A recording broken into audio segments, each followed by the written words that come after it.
दोस्तों, आज की हमारी कहानी है एक 12 साल की लड़की जिसको 12 साल की उम्र में प्यार हो जाता है। कहानी में क्या होता है आज इस वीडियो में देखेंगे, लेकिन उससे पहले चैनल को सब्सक्राइब कर लें अगर अभी तक नहीं किया है तो चलिए शुरू करते हैं आज की कहानी। राजू को 12 साल की उम्र में ही पहला प्यार हो गया था। राजू उस समय 7th क्लास में था। उम्र कम थी, लेकिन मॉडर्न जमाने में लोग इसी उम्र में प्यार कर बैठते हैं। राजू का ये पहला प्यार उसकी क्लास में पढ़ने वाली लड़की नीशू के साथ था। नीशू अमीर घराने की लड़की थी। उम्र यही कोई 11-12 साल ही होगी और दिखने में बेहद खूबसूरत थी। नीशू के पापा का बड़े बिजनेसमैन थे, काम अच्छा था, अच्छे पैसे वाले लोग थे। राजू मन ही मन नीशू को दिल दे बैठा था, लेकिन हमेशा कहने से डरता था।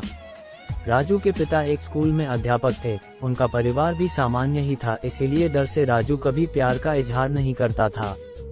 चलो, इस प्यार के बहाने राजू की एक गंदी आदत सुधर गई। वो आए दिन स्कूल ना जाने के नए नए बहाने बनाता था, लेकिन आजकल टाइम से तैयार होके चुपचाप स्कूल चला आता था। माँ बाप सोचते बच्चा सुधर गया है, लेकिन बेटे का दिल तो कहीं और लग चुका था। समय ऐसे ही बीतता गया, लेकिन राजू की कभी प्यार का इजहार करने की हिम्मत नहीं हुई। बस चोरी छिपे ही नीशू को देखा करता था। हाँ, कभी कभी उन दोनों में बात भी होती थी, लेकिन पढ़ाई के टॉपिक पर ही, लेकिन दिल की बात ना कह पाया। समय गुजरा, अब 10वीं पास कर चुके थे, लेकिन चाहत अभी भी दिल में ही दबी थी। आज स्कूल का अंतिम दिन था। राजू मन ही मन उदास था कि शायद अब नीशू को शायद ही देख पाएगा, क्योंकि राजू के पिता की इच्छा थी कि 10वीं के बाद बेटे को बड़े शहर में पढ़ाने भेजें। स्कूल के अंतिम दिन सारे दोस्त एक दूसरे से प्यार से गले मिल रहे थे, अपनी यादें शेयर कर रहे थे। नीशू भी अपनी फ्रेंड्स के साथ काफी खुश थी। आज सब एंजॉय कर रहे थे अंतिम दिन जो था, लेकिन राजू की आंखों में आंसू थे। राजू चुपचाप पर क्लास में गया और नीशू के बैग से उसका स्कूल कार्ड निकाल लिया। उस कार्ड पर नीलम की प्यारी सी फोटो थी। राजू ने सोचा कि इस फोटो को देखकर ही मैं अपने प्यार को याद किया करूंगा। बैंक से लोन लेकर पिताजी ने राजू को बाहर पढ़ने भेज दिया। नीशू के पिता ने भी किसी दूसरे शहर में बड़ा मकान बना लिया और वहां शिफ्ट हो गए। राजू अब हमेशा के लिए नीशू से जुदा हो चुका था। समय अपनी रफ्तार से बीतता गया। राजू ने अपनी पढ़ाई पूरी की और अब एक बड़ी कंपनी में नौकरी भी करने लगा था। अच्छी तनख्वाह भी थी, लेकिन जिंदगी में एक कमी हमेशा खलती थी, वो थी नीशू। लाख कोशिशों के बाद भी वो फिर कभी नीशू से मिल नहीं पाया था। एक्स घर वालों ने राजू की शादी एक सुंदर लड़की से कर दी और संयोग से उस लड़की का नाम भी नीशू ही था। राजू जब भी अपनी पत्नी को नीशू नाम से पुकारता, उसके दिल की धड़कन तेज हो उठती थी।